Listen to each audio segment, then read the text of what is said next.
evening, and welcome back to PoliTalks. I am Frank Robinson. I'm your host this evening, as my co-host Summer Sibley Brown is not going to be joining us tonight. She has a special evening planned, so hope you're having a good time out there, Summer. We will see you next week. But got some of the rest of the gang coming through, as we're going to be talking about one of our recurring themes, and that is the theme of gentrification that is happening here currently in the Virgin Islands. This conversation was sparked last week, or reignited, I should say, last week by the Daily News article and the articles covering the booming real estate market that is happening here in the Virgin Islands. And for us, it kind of made us think, well, who's buying all these properties?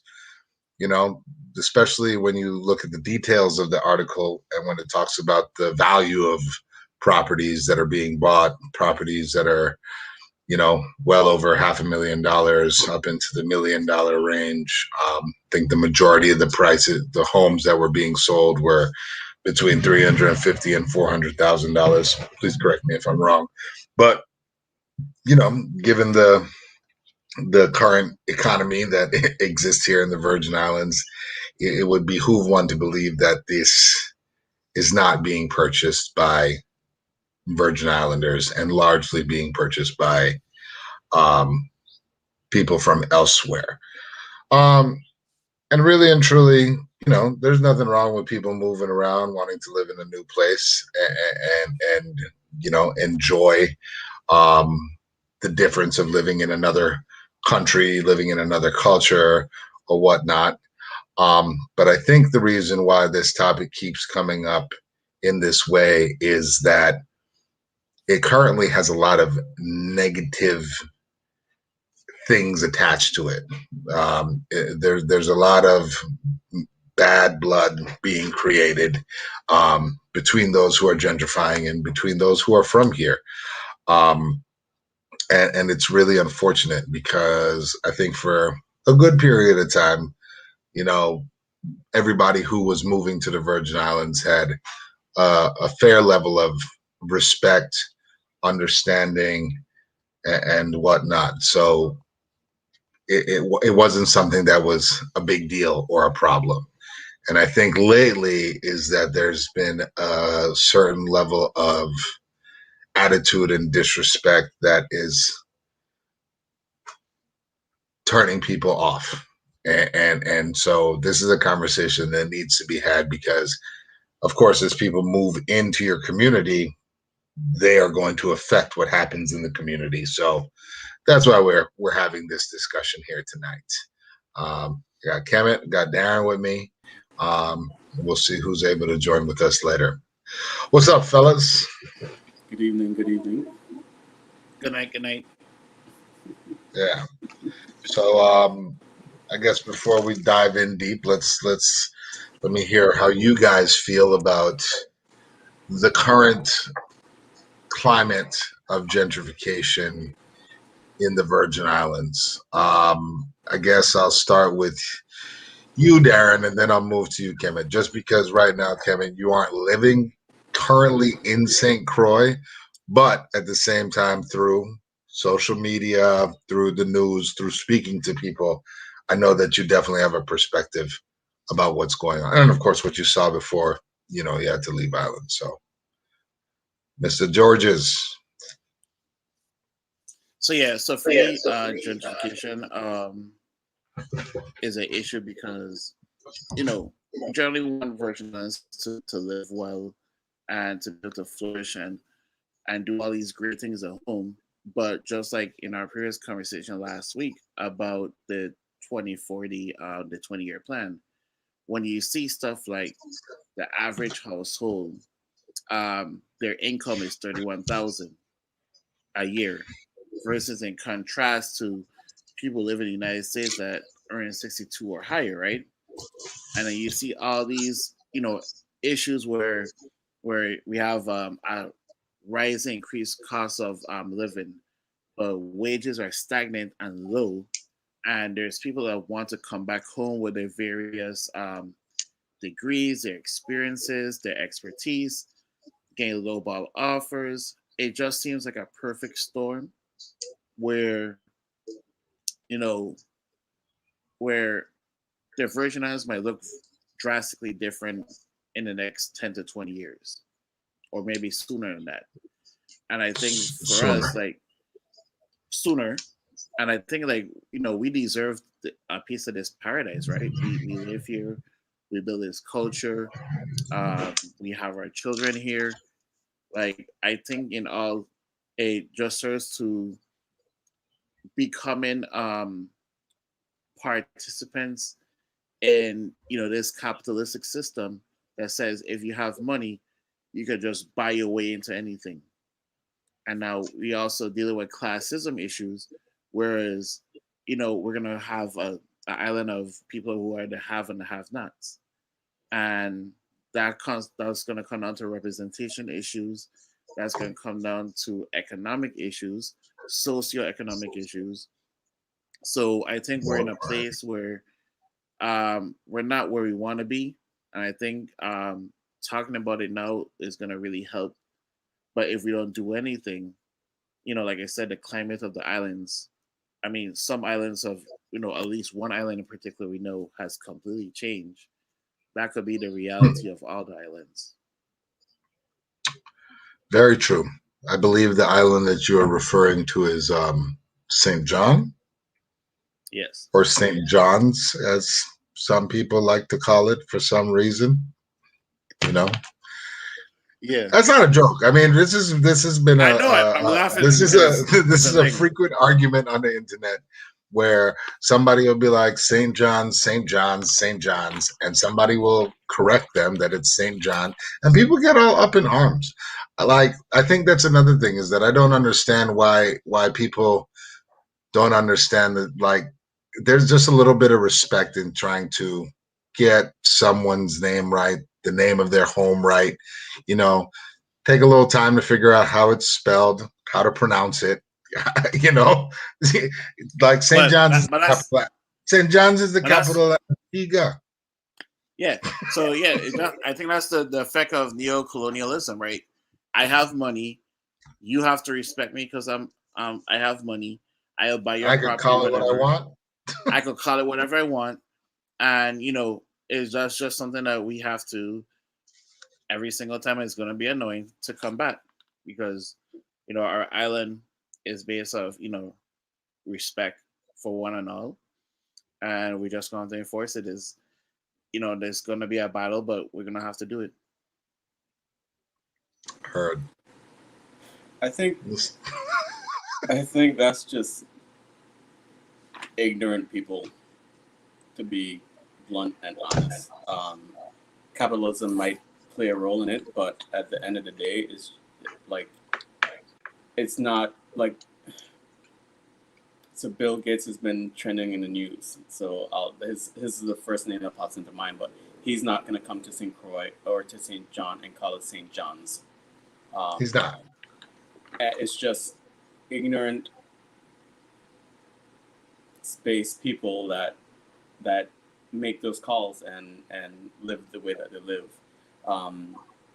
But I did, going back to what you were talking about, Frank. I think in your opening, you made a good point. Yeah, in that there's no. A couple of things we have to recognize. One, we're U.S. territory, and there are pros and Open cons that access. come with that. And until that's changed, if it's ever changed, we have to live with the pros and cons, right? But I agree with you wholeheartedly. I think there are a lot of in a number of other countries, they're referred to as expats, that move to the territories or move to the Commonwealth and establish residencies and whatnot. And I think the reality is there are a number of people that make that move, but do it in a very mindful and respectful way, to not step on somebody else's culture, recognizing that they're, I don't want to call it a privilege, but recognizing that they have moved to a place which isn't quote unquote home for them, where they were born and raised, but they appreciate the land and the sea so much that they want to call it home. Um, and that's very different than those that come in with a very different mindset. And I think that's what we've been seeing in the last few years, especially since Hurricanes Irma and Maria, um, Yes. where it really seemed to spiral from that, the guise of recovery, whether it was contractors flown in for temporary relief or folks from the federal agencies that were stationed on St. Croix. Um, I think a number of individuals jumped on what they saw was an opportunity um, to purchase inexpensively and develop and create a little space, whether it's for them or for Airbnb or for development in the territory. And the only caveat that I have for that is that we always need to be mindful that it's not just um, expats, those that the media blame for gentrification and cultural appropriation and everything that's associated with these terms. But I think it's important for us to remember, or for us to bear in mind, that it can also happen from others that look like us. Um, Oh, absolutely. there's a really good example of, you know, uh, artwork that's, you know, supposed to be culturally relevant, but is so skewed and misrepresented that I refuse to call it cultural relevance. And I think that's something that we need to consider moving forward. I am completely against the concept of gentrification. My father is a Washingtonian, so I've seen it in Washington Oh, D.C. where it went same. from um, Black Panther to Chocolate City to Captain not. America, not the new Captain America. Sorry, that's a spoiler for those of you that haven't seen the Falcon and Winter Soldier yet. But yeah, I appreciate that there can easily and quickly be a horrible change. Um, but at the same time, I think we all need to recognize that um, it's it's really anyone coming in and putting a negative spin on ownership and, really reinforcing that thought of the ideals of colonialism um, in a territory that unfortunately is still a colony in 2021. Correct. Legally, technically a colony. I definitely think that I'm glad that you brought up neo-colonialism because I think that, in a perfect world, gentrification happens without that neo-colonistic attitude, without somebody coming in and being like, well, we need to change this and we need to make it like this and we need to do all these things to make it more comfortable for us. And, how you had it is wrong and blah, blah, blah. And you guys can't tell me what to do because, of course, I have the money. Money talks and bullshit walks. We know how that goes. So I think that this conversation keeps coming up in a way and where we're passionate and we feel um, so many emotions surrounding it because there's a level of imposition that is happening from the people that are moving in.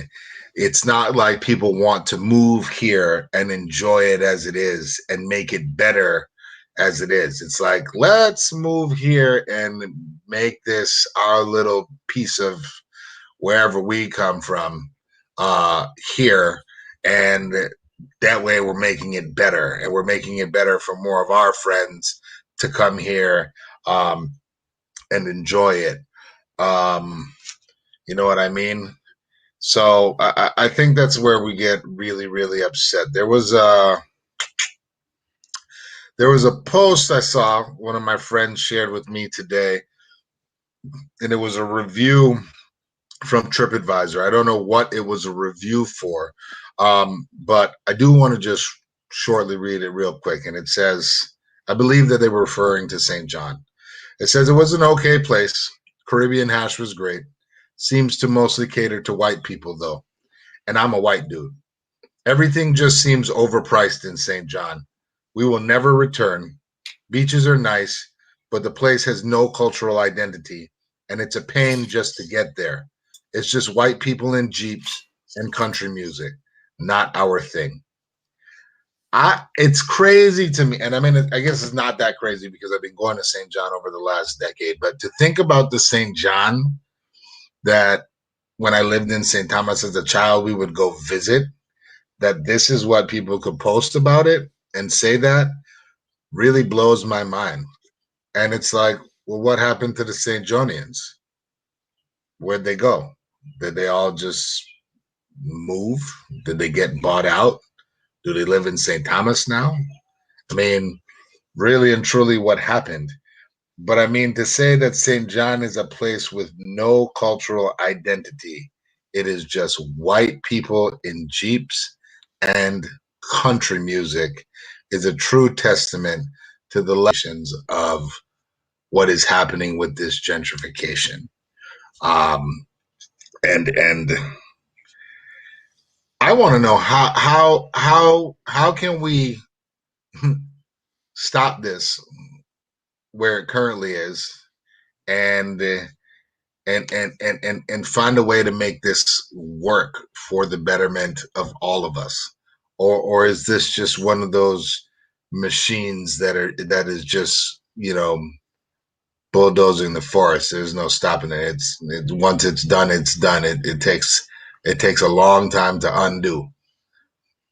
I mean, So what say you? I can't speak too much for St. John. I think that there are layers of stuff there, and I definitely defer to folks that we had on previously, um, like Hadia Sewer, Dr. Sewer, and Kurt Marsh, etc., to share their thoughts on St. John. Um, but I can speak for St. Croix, and um, I don't think we're too Right far there. off gone, but I definitely think there could be a level of energy from the local government and financial institutions to really support the change of narrative when it comes to what's been the status quo as far as systemic racism that exists. I think one of the big issues, and we've had this conversation before, is that gentrification exists because the powers that be that allow for the purchase of property typically lean more to the side of those not locally um, born and raised that may have the capital and capital meaning dollars, not Mhm. any kinds of other whether it's home or land or whatever No, that could be cash, used to be liquid. liquid cash. And so oftentimes locals are excluded from the conversation. Um, and I think in as much as there is a low key grassroots push to encourage um, locals that live abroad to look back on St. Croix, to start to invest, whether it's through businesses or through land and home purchases. I think that the systems will need to be completely flipped so that that's actually encouraged and allowed to happen. Because as it is right now, it's I know very difficult for locals to purchase and own property, Hmm. whether it's trying to navigate through the banking system um, or just dealing with the bureaucracy of the different government agencies. So I think that's where we could use some support in turning the tide on some of this. Supports from the government, supports from the bank, make it easier for people to utilize their their assets as collateral. Right. And sometimes it's not even making it easier, it's just making it equitable, making it like That's what I mean. fair playing game. Not easier in comparison. I just Right. meant easier than it currently is. Yeah. A more streamlined process, one that is more user friendly to the local people. Some people are land and property rich. They're not cash rich, but I don't know. It gets really, really frustrating looking at how things are flowing. I mean, if you pay attention to the real estate market, going back to the article that really brought us here, I mean, properties don't stay on the market for any amount of time right now. If anything stays on the market, that's because I imagine it's because there's some additional investment that would need to be put in after purchasing, whatever the upkeep, who knows. But I mean, if you look at the MLS, a property will come on today. It will be pending or under contract tomorrow. It might come back on the market in a week or two, and it's back under contract. Right. So, I mean, people are just putting in offers left and right, back and forth, and it's just like, and sometimes I wonder, is it because we're on the precipice of this cannabis industry? Is it because we are not seeing the potential and value in our own home and other people are? Or does it really boil down to exactly what you were saying, Darren, in regards to economics and just the fact that the average, the median household income in the Virgin Islands is what, 31,000 you said? 31,000. And the medium income in the United States is double that, so that's 62,000 annually. And the fact is that our market is completely open to the entire United States. Right. So even though we're only, 86 square miles, 32 square miles, and 36 square miles. Did I get that right? My numbers might be a little bit off. I think it's 84. Okay. 84% correct, but he was 84 and 30 something and whatever in St. Thomas and St. John. And only a population of about 100,000 people. Like we could easily get squeezed out, So the other thing to consider with all of that is, and we talked about it on the last show, how many employees earning a wage, a living wage, is employed by the government of the Virgin Islands. I think that adds another complication to the whole thing, in that typically most people that work for organizations, for groups in the U.S. mainland, they pay into a 401k retirement 401k nonprofits. The retirement 401k retirement plan. They pay into that, and they have all kinds of options in terms of how to invest their retirement money, and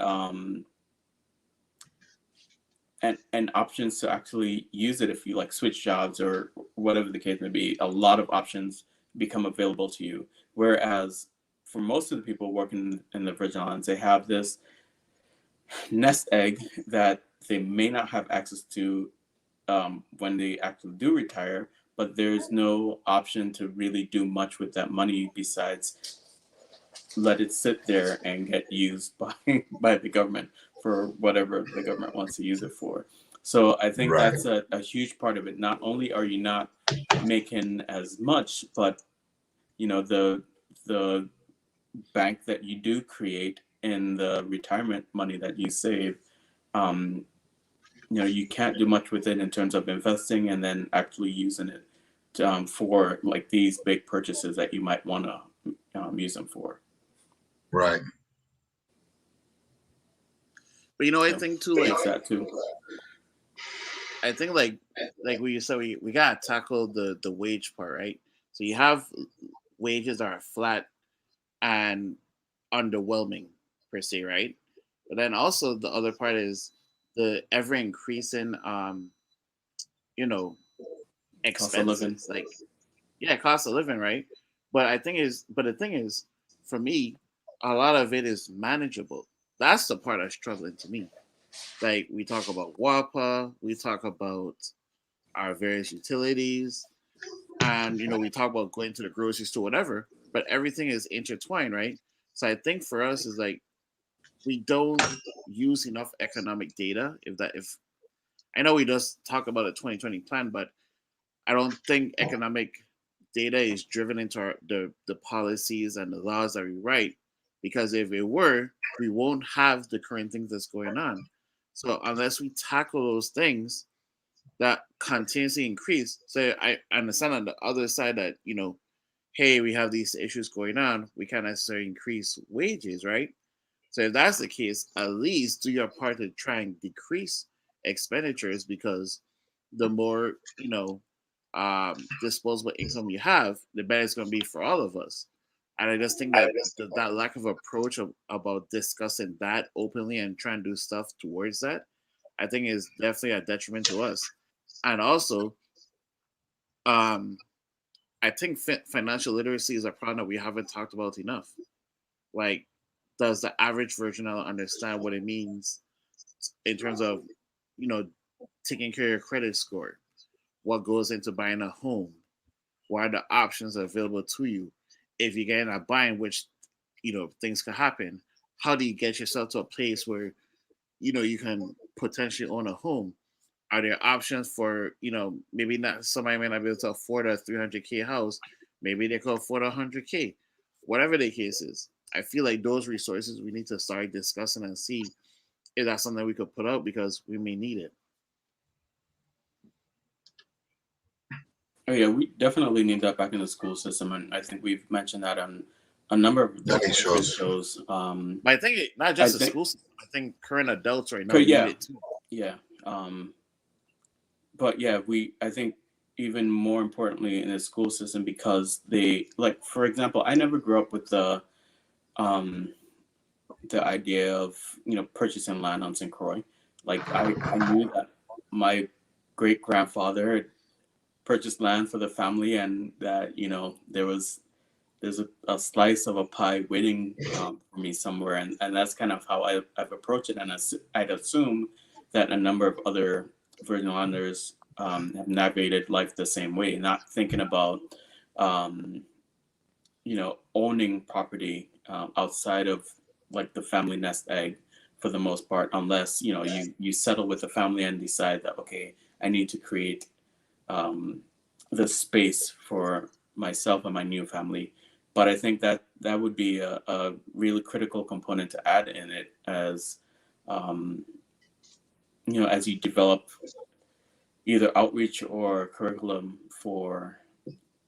um, for our school system, is how these are the things that you should consider when you're growing up and navigating through adulthood. Um, like you said, the whole taxes issue, and how to stay on top of that, land ownership, home ownership, understanding the government retirement system. Like, all of this should be a part um, of what you learned growing up. I don't think it should be, yes, the family members and parents should own some of that, but I think there's a lot that can be done in the school system to really go back into to civics and home economics, in the sense of teaching a lot of these skills to our students, so that they grow up understanding what to expect and how to navigate life as adults. So, in a way where we are a little bit behind the ball because we're not educated about these things thoroughly enough. So we don't have the level of understanding to be able to compete in the same way. If I believe that's what you're saying. We got a comment that says 30% of our kids live at or below the poverty line per kids count. Let that resonate with you. 30% of the children in the Virgin Islands live at or below the poverty line. You know, so it's like with the gentrification that is happening, is that money going to come in and benefit and help to bring those kids out of poverty, or is that going to create a much broader disparity and increase the level of or the percentage of children that are in poverty in the Virgin Islands? Because that's how I see it. Is that it creates a bigger divide as wealthier people come in and they build and they buy and they price things up, and the poor become poorer. I mean, and eventually the poor get pushed out. Except for the lucky few that are able to survive. And I think that's why it concerns me so much, is that I don't want to see poverty increase. I don't want to see people become hopeless. Oh boy.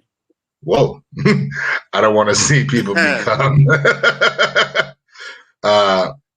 angry. I don't want us as Virgin Islanders to become angry, disheartened, and maddened more than we already are by the situation that's going on.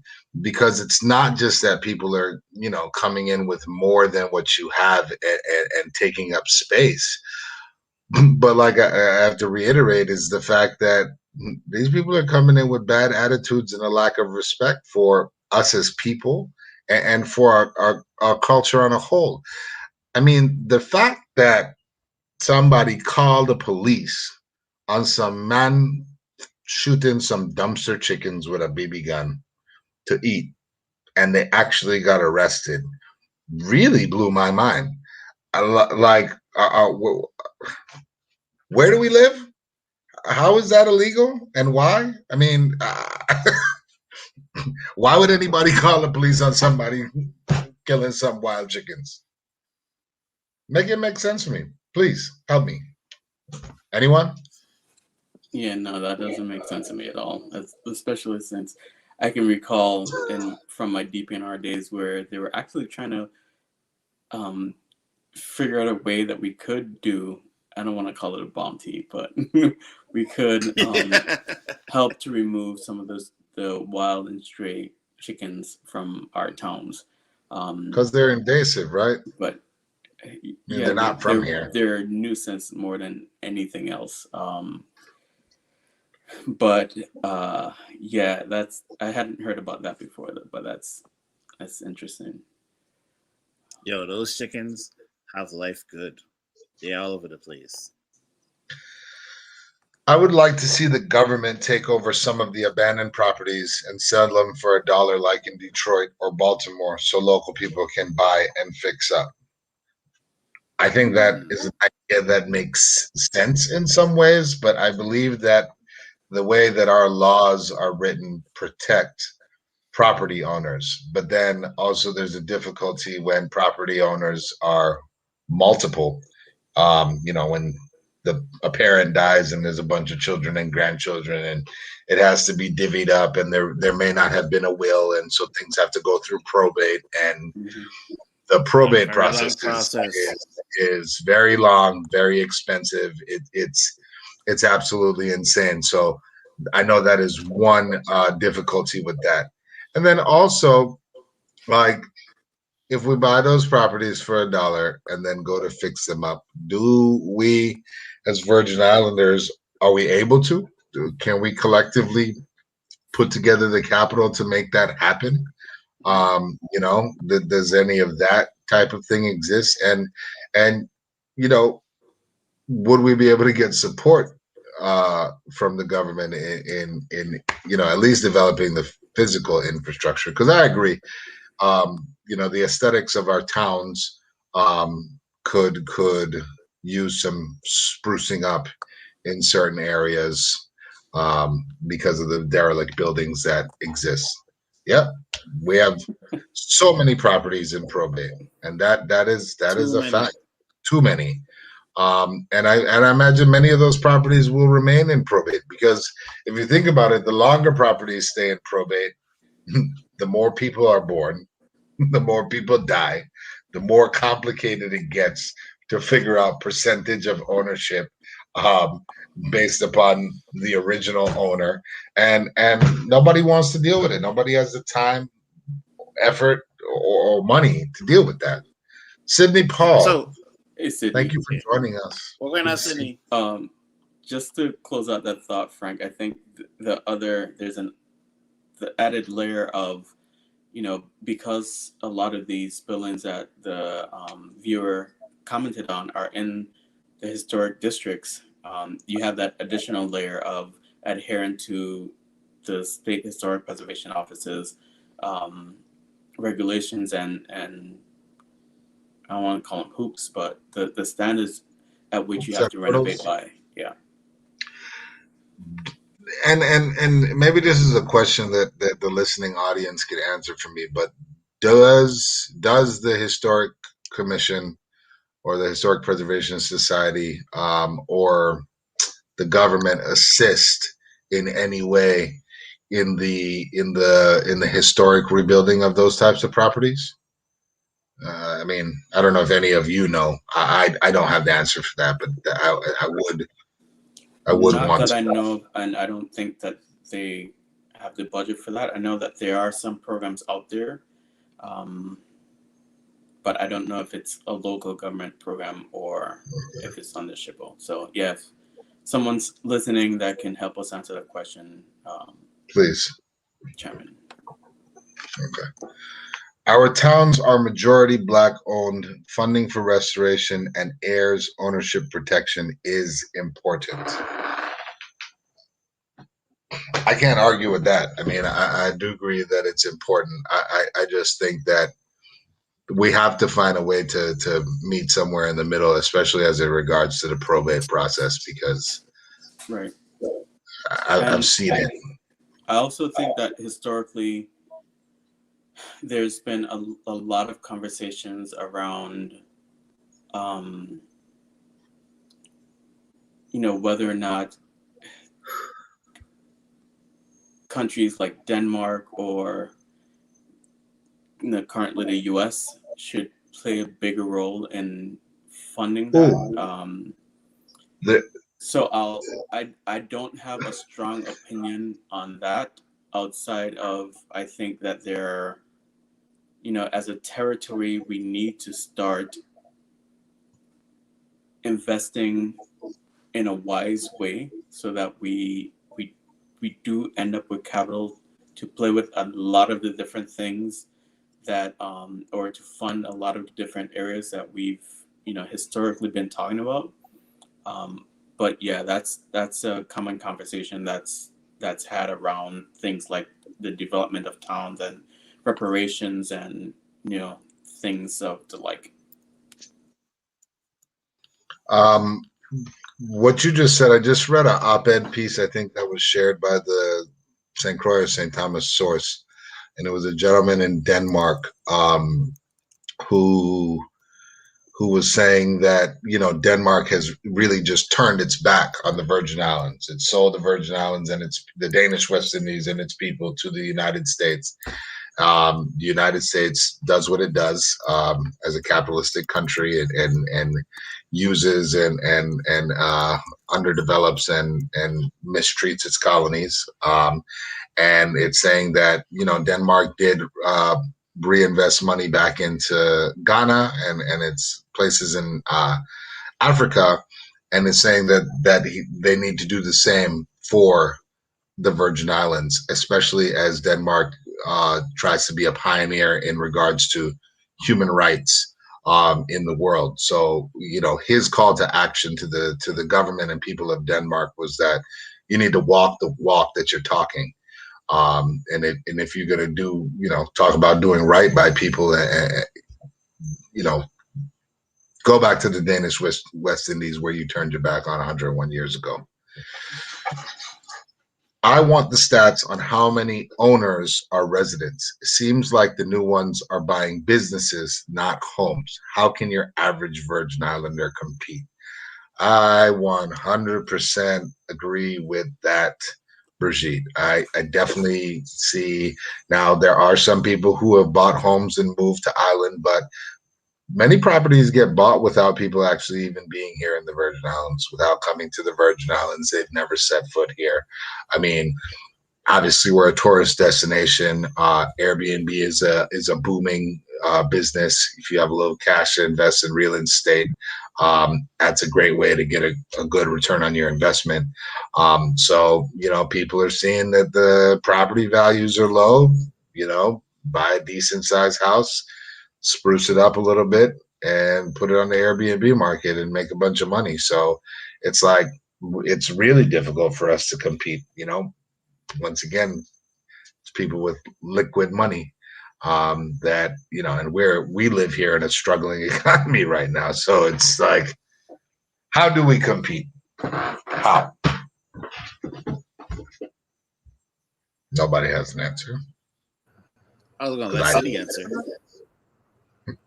I don't have an answer, but I did want to add to that. I completely agree with Brigitte on what you guys said. Listening earlier because I came in late,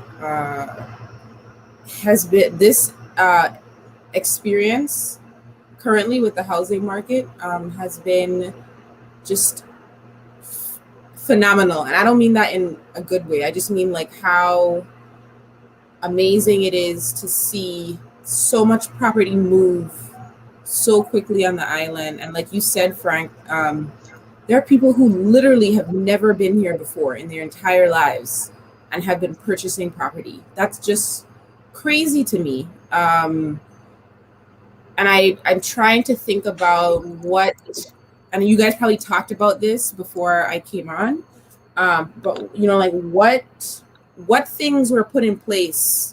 There are a lot of things. I don't know if we can go back as far as the hurricanes or the pandemic bringing people here and seeing how nice it is here and then wanting to buy property.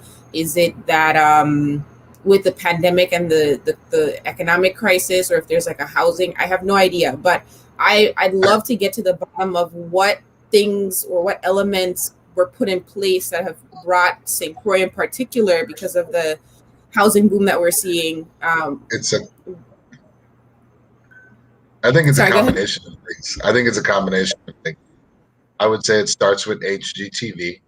That to me would be the primary component in this. HGTV, you've been seeing St. Croix on HGTV for, I would say, the better part of a decade now. I think there was a spike after the hurricanes, disaster capitalism. I mean, it's a thing that happens everywhere. Yeah.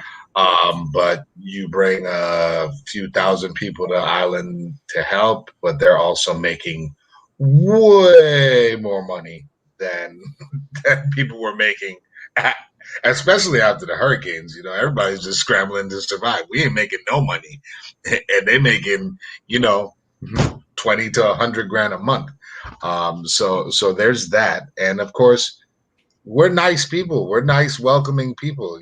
Unless you get us ass up. I mean, we are to me, some of the kindest, most welcoming people out here. We'll get a shut off our back. We'll feed you, we'll make you feel at home, and all of that. So, I mean, there's so many factors that play into making this place desirable for people, and it's beautiful. And then the property values are significantly lower, and especially for the value of what you're getting, than many other places, and especially in the Caribbean. I mean, they were. I won't say that's the case now. The article that you guys were referencing talks about how the prices are soaring too. So as a younger Virgin Islander, at a time in my life where I'm interested in buying property, and a lot of my peers I've seen online talk about this too, is that it's low for a certain group of people, but not low for people like me, you know what I mean, who are looking to not necessarily invest in property and flip it and turn it into an Airbnb, or flip it and resell it like you see on HGTV. But there are some people who are literally just looking for a home for their family. And they can't do that because most of these properties are being priced in a way that doesn't allow for that, on top of the things that you talked about, right? So access to resources, bank financing, things like that. We're not getting that support. Native Virgin Islanders are not getting that support or can't find it because of the cost of living, and the amount of money that people are making now doesn't allow for that. So is it low? There are properties that need a lot of work that are going for like 300,000 or 250 or something like that, like a three bedroom house. The market's changed a lot. The prices have gone way up from where they were, for sure. And then the other thing that I wanted to mention is that when we talk about gentrification, we're talking a lot about the housing components of it and people moving here, which is a big part of it, but there are a lot of different types or effects that gentrification have, right? So are we going to talk about how, you know, a lot of people moving here, and then are they changing culture? Are they changing how our education is being taught? Are they changing the politics of the community? Are they changing you know, what our economics look like, how we define our economics and our industries that matter to us? Those are not residual, but you know, things that get affected after you have a really different population of people move into a community. You know, we talk about on St. Croix a lot how we want to make sure that we're not too Americanized, or we don't get the hustle and bustle that maybe St. Thomas has, like I think I was reading in the comments, and this conversation, you know, will involve a lot of St. John too, because they're feeling it as well. You know, what the identity of the island feels like. You know, each island in particular, and then the territory as a whole, are very protective of what our identity feels like. So it's like very different from, you know, in the past, you see people move here, and then particularly on St. Croix, you know, pockets of the island where there are certain groups that feel very comfortable in those pockets and they don't really move from those areas, right? But the entire identity of the island as a whole feels the same. Whereas now I start to feel more, even when I moved home, there were certain events that I went to and I was like, wow, there are people here that I'd never seen before in my entire life that probably didn't live here 2-3 years ago, and it felt so different to me. I feel like if we weren't in the pandemic, when we get out of the pandemic and we start going to larger events, we're going to physically start seeing that change in a very big way. And I don't know if we have time to talk about what happens because of what's happening now, what happens to, you know, the community's identity 5-10 years from now, what that looks like, and what we're doing about it now to make sure, even if people are coming here, right, we're being intentional about how we're welcoming them and letting them know this is the community that you're entering. This is what we would like you to be aware of when you are here. This is what we would like you to respect when you are here. Those are the conversations that I think about even after, because we're in that housing market boom right now. They're coming here, they're moving. What are we going to do about making sure that we're protecting the identity of our community for the long term? I think you bring up a great point. Let me go to this comment first. I've lived on St. John for 38 years. I believe too many politicians have sold out St. John. We are seen as the VI cash cow, sadly. We truly do not have a voice. 1/3 of a senator and an administrator in St. Thomas, St. John, distracting, does not work to properly manage this island. So, I mean, essentially, St. John was sold out to the highest bidder. And you know, I think when we've talked about development in the past, one of the things that we were concerned with was that's what would happen, is that we don't look to reinvest and rebuild and propel ourselves forward with development from within. You know, we're always looking to the outside dollar, you know, to this one big set of money to come and fix things And it's never, I don't think, well, maybe not never, but it's rarely the case where it's like, okay, how are we going to get these Virgin Islanders to come together, maybe to make up for that one person, and we develop our own home for ourselves. So, money is always at play in situations like this. But Sydney, you had talked about the conversation that we need to have to protect our space. And I think that the conversations are being had often, in regards to what is acceptable in our culture, how you should act, how you should behave, all of the rules and guidelines to successfully become a Virgin Islander. And I think for what I've witnessed, especially online in some of the groups that I'm in, is that there are a lot of people who really don't give two knows about what we have to say, and um, you know think that people are ganging up and are bullying, but it's like, if I tell you, hey, to go back to what I said before, don't call St. John's St. John's, and it's like, well, it's not a big deal. You knew what I was talking about, blah, blah, blah. And then it's like, no, but you need to call it by the correct name because it's respectful. And respect is something that is important within our community. And then it becomes this whole argument over nothing. And it's like, I always use the analogy of, if you go into somebody's home, you don't follow your house rules. If you're acting one way that you think is appropriate, of course, it's appropriate to you in your home, but you're in somebody else's home and they say, hey, please don't do that. I don't do that in my house. You act accordingly. That's just respect. That's just being a decent, good human being. And I think that has been lost on a lot of people lately. And once again, I want to be clear that we know it's not everybody. Obviously, this has not been something that we've had like major complaints about or issue about in, I would say, in 30 something years. There's been a lot of wonderful people who have moved to the Virgin Islands throughout the time, and now it's just that people aren't necessarily as wonderful as they used to be, and that's a problem. And if we all know the history of the Virgin Islands, that we know our people and we know where this can go if it gets ugly, and that honestly concerns me. Kevin, you want to read that? You go for it, Frank. Okay, fine. Chime in. I've been reading about the difference between emancipation and liberation. The former seeks access for oppressed people within the current system. The latter seeks freedom from the system itself. The rub between the two comes up in the concept of owning. Should property be owned by individuals at all, or should all property be a part of a community land trust?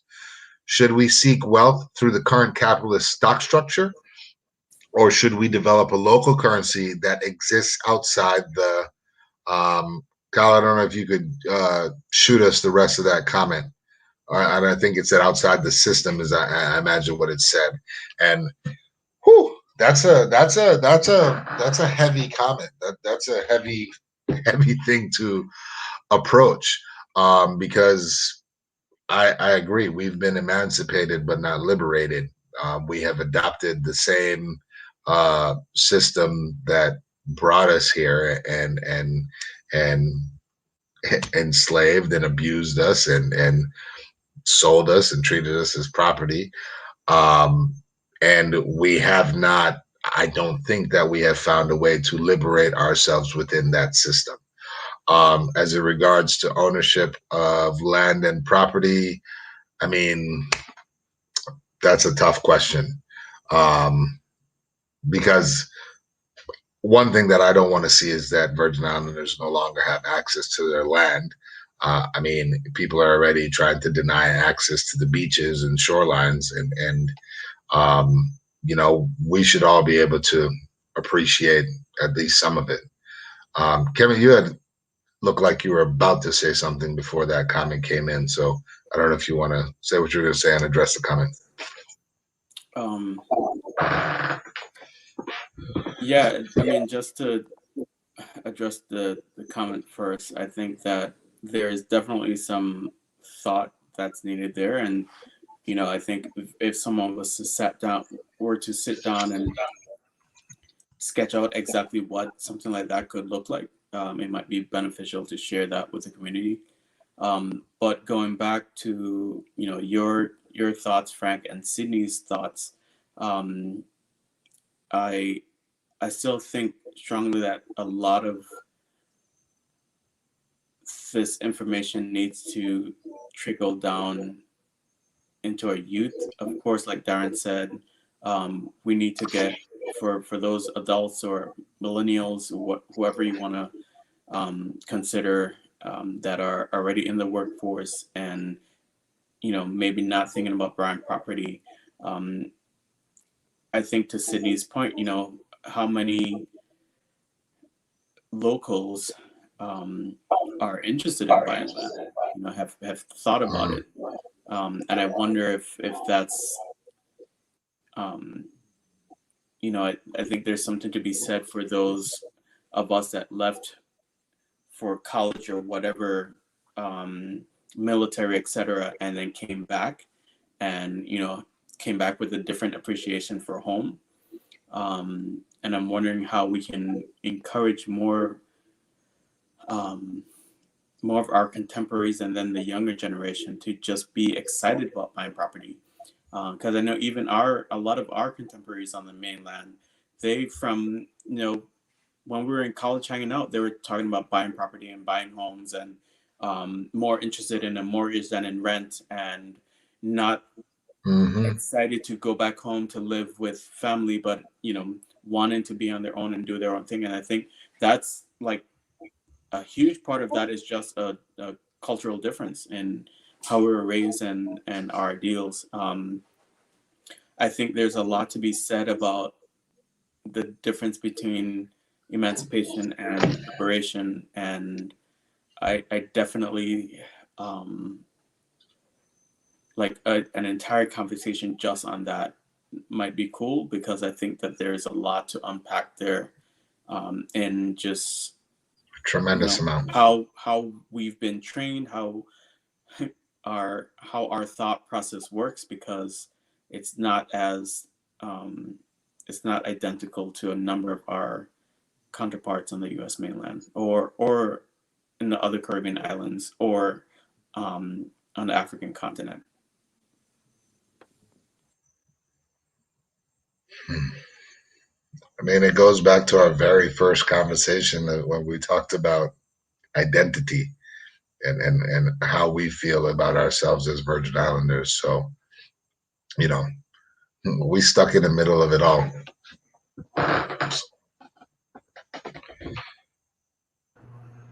So we have another this on Facebook. I've been following on Facebook, and I'm really glad to see so many people engaged.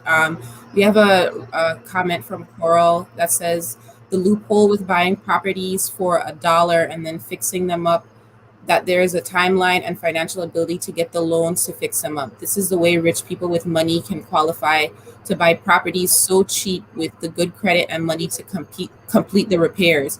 This is the start of regentrification. It's the same thing that happened in Washington, D.C.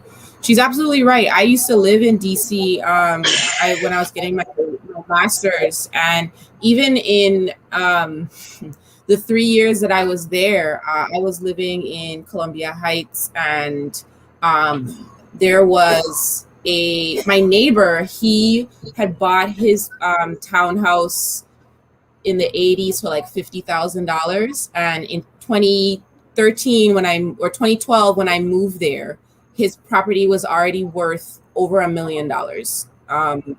And that's just because of the rapid change in DC at the time and how small it is. I saw so many new condos and apartments go up in areas of DC that when my mom was there was like somewhere where, it just was not taken care of at the time, but now it's, being taken care of in a different way that's not very accessible to the people who live in DC. So And like what Coral was saying, it's access to resources.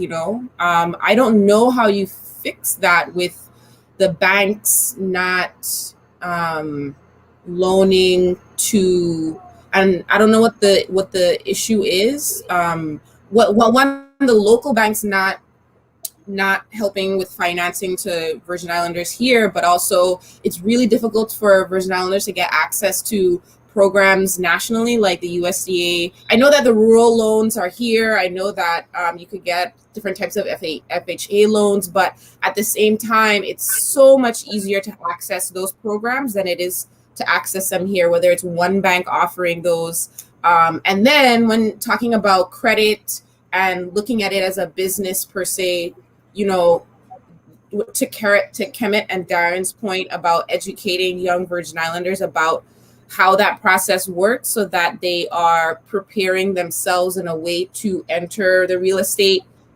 market and be able to purchase. There's a lot of work you got to do from, before college, sometimes during college, to build your credit and know how to do those things. One thing that people are always really proud of here, that I don't know if we've talked about this, is many people build their homes brick by brick. And what I mean by that is that they don't get loans, right? And I don't know if that's because there's not access to loans or they prefer not to use financing from banks, but many people here have beautiful homes that they paid out of pocket and built over the years. And piece by piece. I think it's a combination of both, of not wanting to do things with credit, not wanting to get caught up with debt. And I think it's also sometimes just not having the access. You might be cash rich and have poor credit, and you can't help, but it's like, I got it money, and so take matters into your own hands and do it yourself. Yeah, I think the other thing that I want to mention, I just think some think that it's safer to do it that way, and that the bank, if you paid for it, the bank can't repossess it if something happens down the line. But that's my thought there. Mm-hmm. Yeah. Oh, I lost my thought. Go ahead, Frank. Sorry. Based on what I was saying, right? That also goes hand in hand with a unstable economy. Whereas, we have all these issues that we're talking about. We're wondering what's going to happen with GRS. We have a very flat wage society. Our expenses keep increasing. So, there's people that have that fear that if something drastically changes, I'm going to lose my house or the thing that I've been working on for years. So that's why I say, going back to economics, that these are the things that we need to pay attention to as the Virgin Islands, not just us as citizens, but as the government. And then you have to base your policies and laws based on that. And I just feel that we need to do more. I don't even know if we have an economist in our government or in the Virgin Islands period. I don't even know if we have one. And we tend to look at economics just as money, but economics is more than just money. It's how you use your resources. And I'm just saying, over the past 20 or 30 years, we have not used our resources to its optimal level. And that's where in this position we're in right now.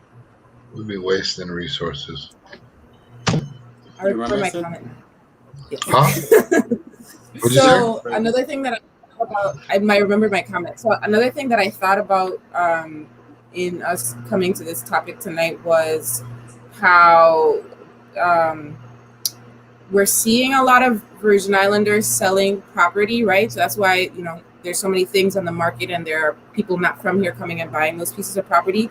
But from conversations that I've had with people, what it also tends to be is that there's a group or age group that's maybe before me, that their parents deeded them property and they left, right? They left and went to the States or wherever and decided to settle there and have not come back to the territory in many years or at all. And now their parents are passing away. And because there's no real connection to the territory, it's very easy for them to just, I'm not coming back home. I don't have any intention of building or managing this property. That's too much work. I'm just going to sell it. And you know, and then there's like a lot of people, and I'm sure there's people my age who have left and are probably not coming back. But I do know a lot more people my age who are coming back that maybe in the next, you know, when the time comes and our parents begin to pass, it'll be a lot different. I'm hoping it's a lot different than what I'm seeing now with those Virgin Islanders in that age group who are being the property is now coming to them because their parents are passing. I think that's interesting because there's not a connection with home. They've just left. And I don't know if it was just of the time why they decided not to come back. I have a lot of aunts and uncles, for example, who haven't come back home. So I just wanted to make that comment because there, you know what I mean? We think about people not from here coming and buying property, but who is selling the property, right? It's Virgin Islanders as well. Think about why to that. Not as a seller, right? As a landowner, you can be intentional about who you sell your property to. So if there's that understanding around, well, I want to make sure that my property is sold to a Virgin Islander, you can do that I'm sure you can vet them, right? To see who, yeah. So I just wanted to make that clear that there are this Virgin Islander selling this land, and I don't know if we have time or maybe another time to talk about that disconnect between maybe they can't manage it, maybe they don't have the resources to, maybe there's just not any connection to home. Those are things to think about as well. All those other things seem so. Go ahead, Derek. No, I was gonna say I was gonna say, right, I think the problem that we've had is that who are we actually I don't want to say promoting a Virgin as too, but who are we making a Virgin as I don't know if the word is sustainable, but because if you think about it, like the average age of Virgin Islander is 40 years and older, right? So that means that a big portion of our society are of the older generations, right? So what's happened is that, you know, you go to college and you're like, wait, I'm in Atlanta, Orlando, whatever the case is, and I'm having much more fun than I would have if I'm in St. Croix and Thomas St. John. So like the disconnect is, why am I coming back to? I'm not gonna have fun. You're gonna lowball me with job offers. It really. I'm locked out. Go ahead. I mean, I'm saying like they also feel like they're locked out, or whatever circumstance. Like I feel like we have to understand too, like in our economy to work, you have to have a good influx of old and young, because the unfortunate truth is those who are older, you know, they're going to be, I don't know, not that they're going to pass on, but the young have to take care of the old in a sense. Mm-hmm. And I think the imbalance that we have creates the situation that we have. I think that we need to make sure that we appeal more to younger generations, so that will be our generations and the generations behind. Like we need to make it a place that they want to be in. So I think in general we have a lot of work to do to appeal to, like where Sydney was going, to people originally from the islands that have left, that have no intention of coming back. There's work that needs to be done to improve living conditions so that people want to come back. The people that are, and that's why this whole gentrification thing is so weird to me. It's like the people that are buying up properties, moving, starting businesses and whatnot, they're people that, like Frank and Cindy said, have likely never been to St. Croix, never plan on retiring or living on St. Croix for any period of time. And so it's less of an issue that a lot of the services and systems that should exist and work properly, healthcare, GRS, WAPA, et cetera, education, they don't care that they don't exist or they don't function in a way that they should for the most part. Whereas us, people that want to move back, just can't, because you need those systems to work properly. And again, it's one of the things that I thought of a lot when I lived home. It's like there's a lot that I have to ignore to be happy at home. I ignore all of it. I go to work, I go to the tennis court, go to the dance studio, I go to best, I go home, I sleep, I wake up, I start work, best, do it all over again. and that's the reality. There's a lot that unfortunately people will have to ignore, and that's why a lot of people aren't locally. A lot of local people aren't rushing to move back. But having said that, I think there's a lot that we can do. We, as the larger community of the Virgin Islands, can do to improve living conditions so that we don't have this issue in the future where you want people from home to come home, but they can't or they won't. I, I agree with you. You have a lot of valid points there, and the reasons why people can't move home and won't move home, and reasons that make sense. The part that always blows my mind is how what you said, Sydney, is where people like completely lose their connection to home. It's like I don't know. It's like this way a neighbor's string berry. I don't know. Like I always want to be in the Caribbean. I mean, even if I'm not in the Virgin Islands, I want to be close to this region. I want to be around my people and this vibe and this type of life. On the side of people in our, I guess, in our age demographic, not wanting to move home because it may be less convenient or not as fun. I always wonder why they don't want to move home and create the life that they want to better the Virgin Islands. We got a comment up that says, we need a definition of what identifies as a Virgin Islander. Currently, to run for Senate and meet the residency is 3 years. Today, many people are virtual with jobs and living wherever. Would they qualify as a Virgin Islander also after 3 years and are eligible to purchase? Yeah, many people who have moved here and lived here for 3 years or less have run in the Senate. Maybe not 3 years or less, but I mean, people who've moved here for a short period of time. They can run. They can join up and get involved in things. I mean, and that's the residency requirement. But I mean, all you got to do is be here for 90 days, and you are a Virgin Islands resident. You can do just about anything else. So, which is crazy.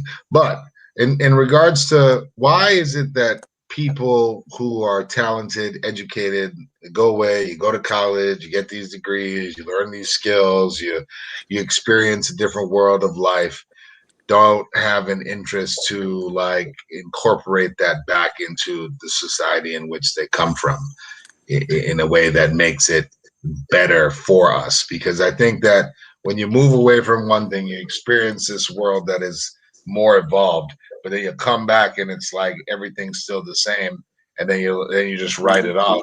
I didn't get to read that. So yeah, essentially what Nikki was suggesting is that it could be hard to move back home, home in quotation marks, caps bolded, and deal with the level of mediocrity from our community. Yeah, I almost had it. Yeah.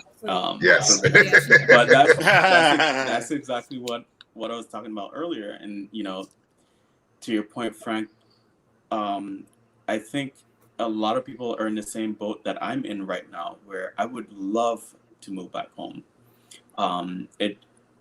For a number of reasons, I just can't right now. But you took the leap and did it, and you had to leave due to right. our lack of. Yeah.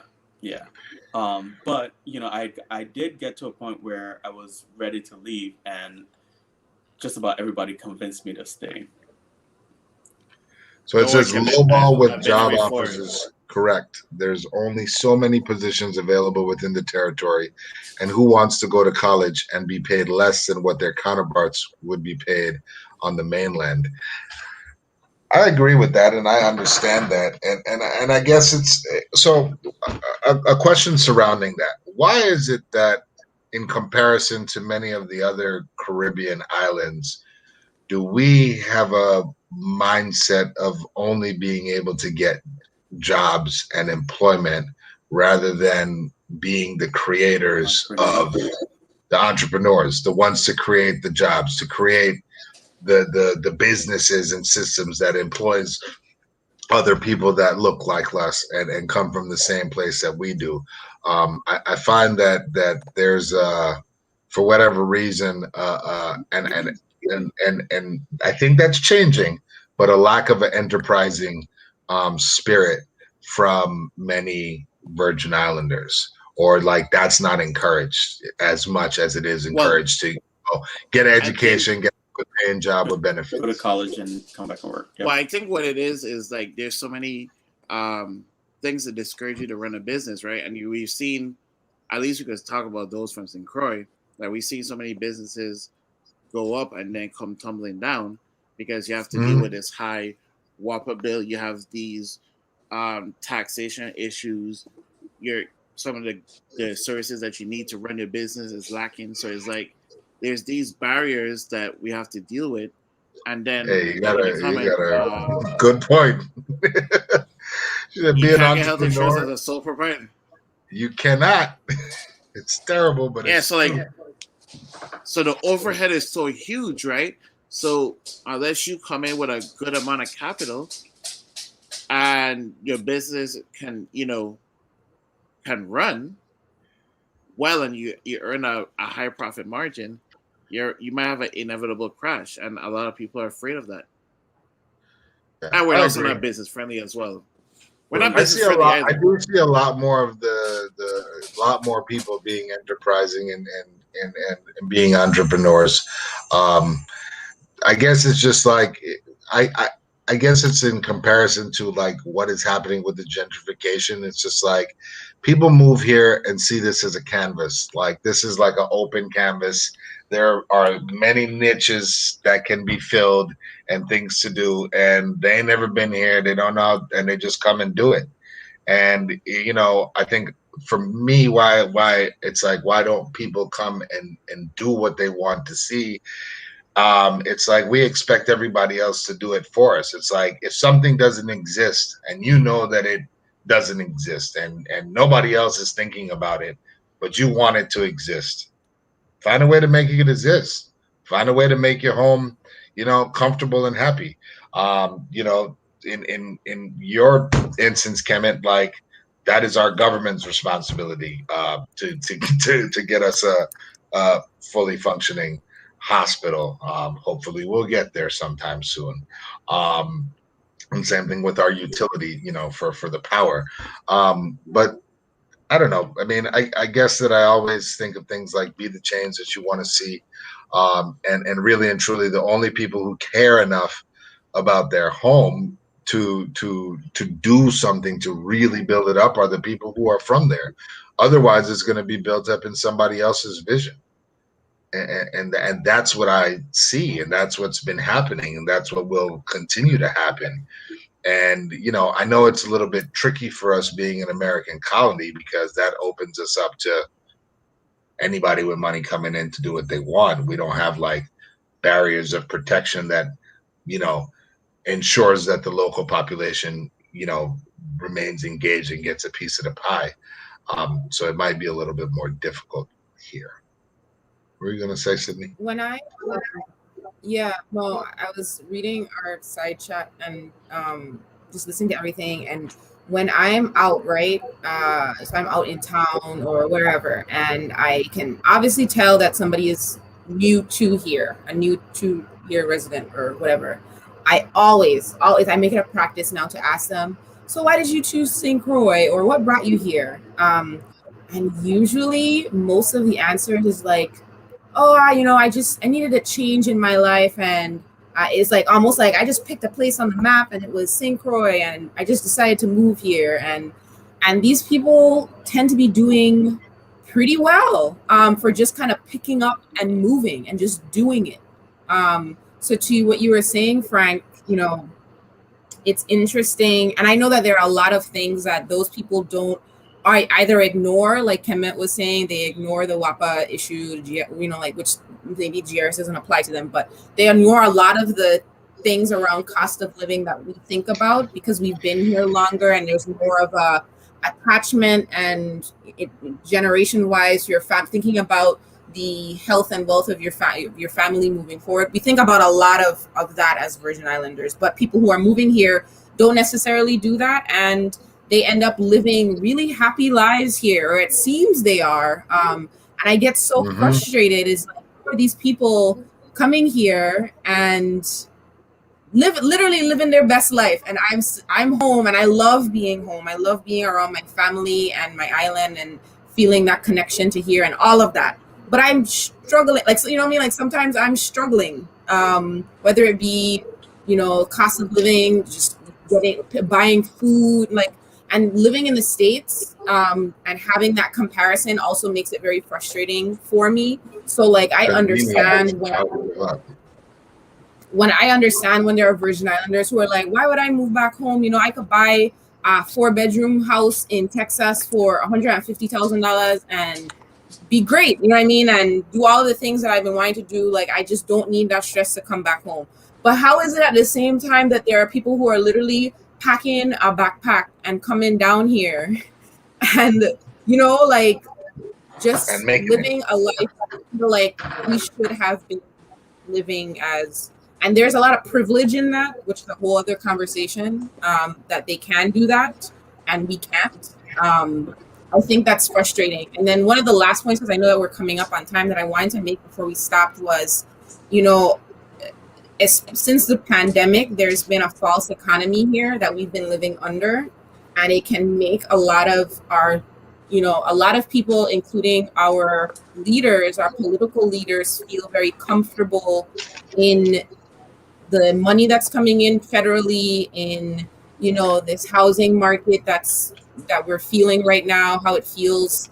And that's a false sense of security. I want us to be really real about that, because when the federal moves on, when we are back to trying to figure out how to sustain ourselves, and hopefully we're using this time to transition into a more sustainable economy and different industries, that, when all of these things has settled down and we open our eyes back and look at what the fabric of our economy, our society, and ultimately what not our identity, but parts of our culture will look different when we open our eyes after this, for sure. So, it seems really nice that all of these properties are moving. It seems really nice that the federal government is involved right now, but it's all temporary. And if we don't be proactive about protecting spaces, protecting culture, protecting protecting our environment, protecting our identity, once this is all said and gone, we're going to be in a place that's really scary. I think somebody even said that in the article for the housing market boom, that, it's actually kind of scary what we're going through right now. So I just wanted to make that point coming up on time. It's a false sense of security that we're in. And as Virgin Islanders, we need to make sure that we're leveraging, right, the resources that we're getting right now to make sure that when we come out of it, it's someplace that is better, that we feel comfortable in, that we feel proud of, for Virgin Islanders. And I think that'll probably be my last comment tonight. That's cool. Susan, I think that's a huge and very important point, especially given that so much of the aid that we receive, the track record is there. A lot of it will go back unspent. That's just our reality here. And I think to that point, I hope that politicians aren't creating a false sense of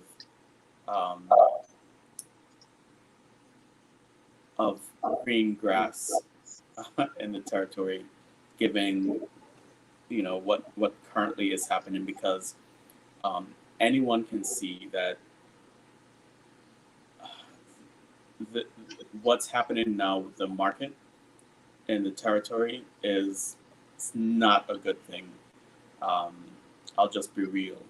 I'm just saying it's just not a good thing for anyone in the VI. Um,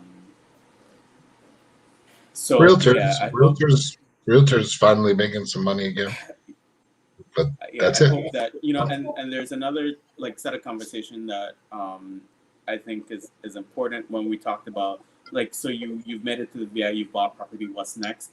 I think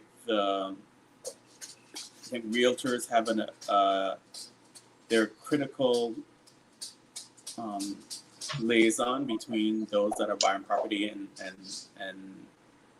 the islands, and I hope that we've had the conversation about the handful of local realtors that we have in the territory.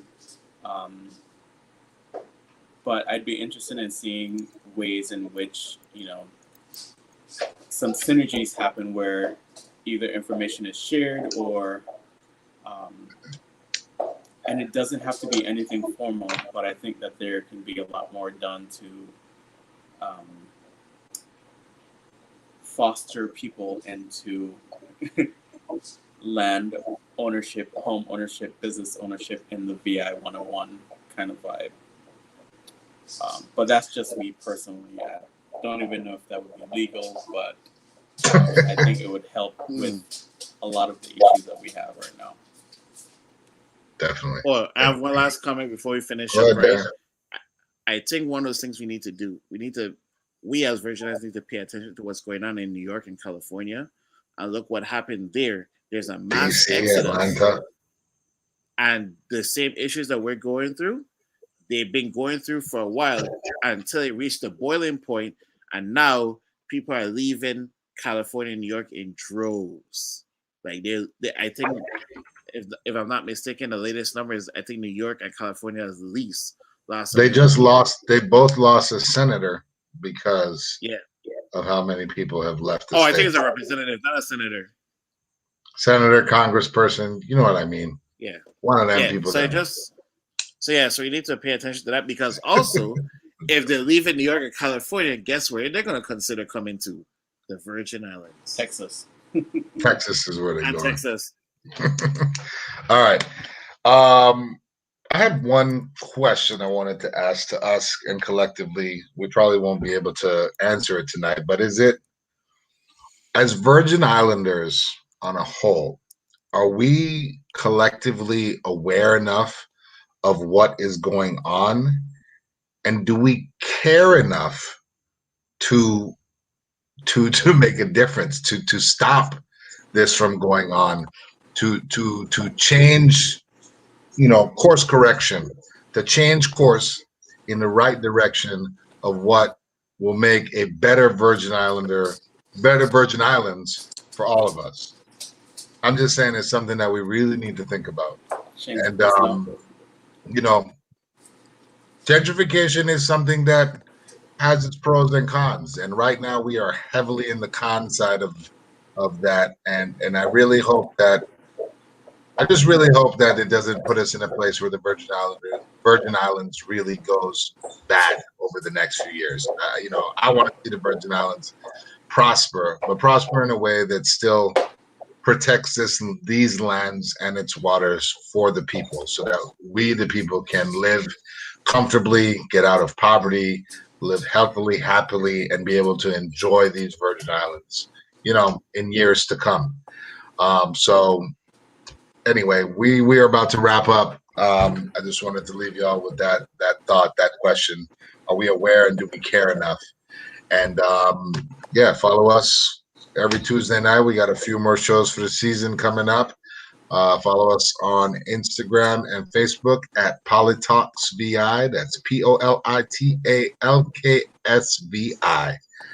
And of course, you can catch us here on WTJX live on Facebook every Tuesday, 6:30 to 8:30 p.m. We hope to see you again. Thank you for joining the conversation and engaging with us. Talk to you soon.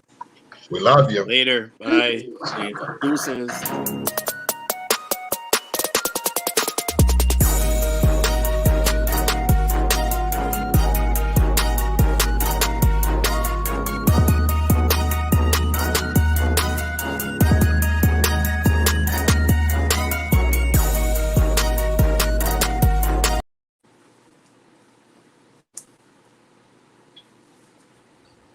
right.